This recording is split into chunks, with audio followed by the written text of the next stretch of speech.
Hey everyone, it's Baker again, and the topic I wanted to cover today is a little bit of a deep issue for me.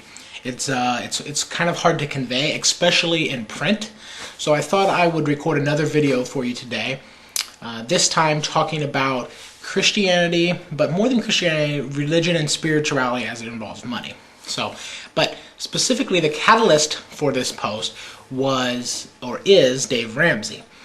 And if you don't already know, I'm sure it doesn't surprise you from my recent writing that I'm a fairly big supporter of Dave Ramsey. If I had to choose a guru, a financial guru, it would certainly be him. I think that his passion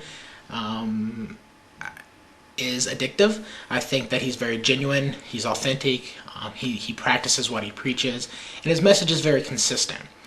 And that's what I like about him most. Are those qualities. So I'm a huge believer. I would drink 95% of the Kool-Aid if he was dishing it out. But the 5% I can't swallow is not his choice to include religion in his business, but his approach sometimes in including religion in his business. Because I respect a person's ability to carry through religion to their personal life, and if that's a big part of their personal life, if it's a big part of who they are, it should bleed over into their business. So I definitely support that. But one of the things is sometimes he goes a little bit too far. Like, for example, he closes every radio station, every day on the radio with the same tagline. At least when I was listening, it would go something like, and the only way to true financial peace is to walk daily with the Prince of Peace, Jesus Christ. And he would just sort of wrap up. It was kind of the outro to his radio show. And being such, it's not just a one-time statement that he made that can really be pulled out of context. It's part of his brand. I mean, he's really closing every radio show with the exact same message. And I have two minor problems with the statement itself, and that's the beginning of the sentence when he uses true and only, or only and true, I guess in that order. And he says the only way, which right off the bat is exclusive and kind of makes me cringe. But then he says to true financial peace. Like, well, you can have financial peace, but it's not true financial peace unless you're walking with the Prince of Peace, Jesus Christ. And it's kind of like, my financial peace could beat up your financial peace. It's sort of taking an ideal and pitting it against another ideal, and just, I don't know, I don't feel it, and I certainly don't connect with that part of his message.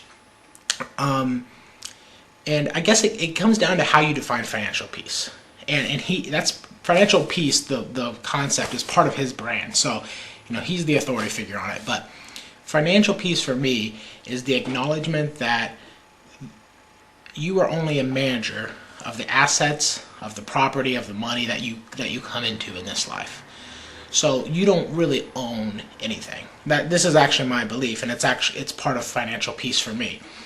And that's the fact that you don't own any of it. You're just managing it while you're here, and you just need to manage it to the best of your ability. And the recognition that you are a manager instead of an owner, and the dedication to manage it in the best way possible, those two separate things make up financial peace for me. If you can recognize the fact, and then if you can execute and manage it in the best way possible, that's financial peace, financial independence, financial security, peace of mind, whatever you want to say. That's what it in essence is to me. I can't speak for Dave Ramsey. Seems like he has a similar message, but he could have a totally different tilt on it. And for me, my definition of financial peace is easily achieved by Hindus, Buddhists, Muslims, atheists, agnostics. The specific religion doesn't matter nearly as much as a general spirituality that dictates that you don't really own the possessions. We all come and go, and we just need to handle it the best, manage it the best while we're here. So that's my view on the issue. Like I said, fairly deep subject. I completely understand that. There's a lot of interpretation that goes on with the words, but like I said, he's a very smart businessman. I'm sure he picks those words intentionally. And for me, I just don't connect with that part of his message. So, in closing, my question for you, after spilling all that out onto the video, is what role does religion play in your finances? And like I said, you have the Dave Ramsey and other personal finance bloggers. Some of my best friends are Christian personal finance bloggers, online friends. And I'm sure that religion plays a very active role in their daily finances. And obviously it does in Dave Ramsey's finances. On the other hand, I know there are some of you out there that regardless of your religious beliefs, where it does not play a single influence in any of your decisions. If your mortgage is 5% and you can get a 6% investment, it doesn't matter really, what mood you're in, what your religion is at the time. That is a deal you're going to take. In other words, you strive to break it down to the numbers. And that's also a very respectable theory. I think that I fall somewhere in the middle. Spirituality in general, I'm very tied to how money enters my life and how I spend the money and what I spend the money on. And so I have this overview, I guess, that shapes my values, but I don't think about it on a daily basis. So I'm probably somewhere in the middle of the spectrum, as are most people. But the question today is, it's your turn now. What role does religion play in your finances based on kind of that spectrum? And if you're ambitious enough, which I know some of you are, and I can already know who's going to probably tackle this issue, but if you're ambitious enough, what role should religion play in finances? So that should be an interesting one to tackle. Anyway, I will see you guys Thursday. I have no idea what I'm posting on Thursday. I have a couple good ideas, so I'll talk to you in the comments below, and we'll see you guys on Thursday. Thanks.